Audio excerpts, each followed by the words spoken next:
The long-standing feud between two leading political foes has been reignited by the maelstrom of controversy on concessions and incentives precipitated by the Tuxedo Villas affair.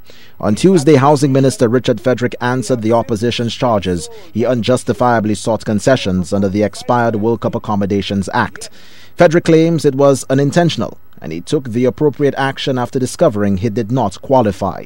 I immediately initiated a revocation of the conclusion which had granted me the extension as I understood.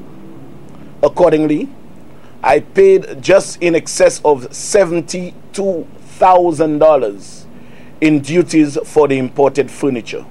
The housing minister says he never received concessionary benefits from the present government. He has accused the opposition leader of double standards.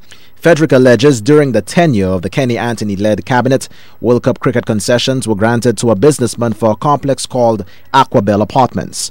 Frederick claims the completion of the alleged tourism-related project was supposedly subject to the expiration of the sunset legislation which elapsed after the World Cup.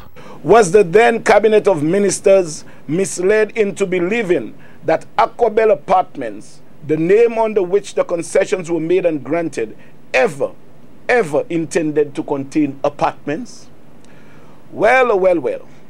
The invitation is definitely not misleading. The celebration was held on August 8th this year, just about 3 weeks ago, and well over 2 years since the completion of World Cup. It did not refer to the opening of apartments, but rather, as you can see, to a housewarming.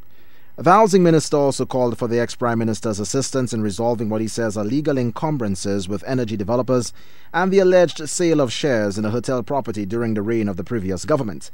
The leader of the opposition says on Friday will host a press conference to expose the fraud in the minister's statement.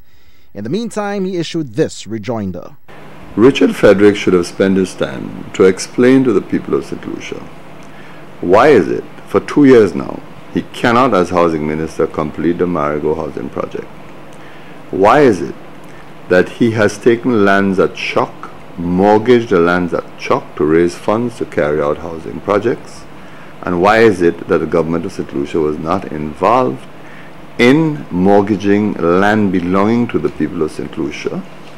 He should really explain why is it that he's reduced the housing project from over 160 units to less than 70 units, and what has happened and what has transpired.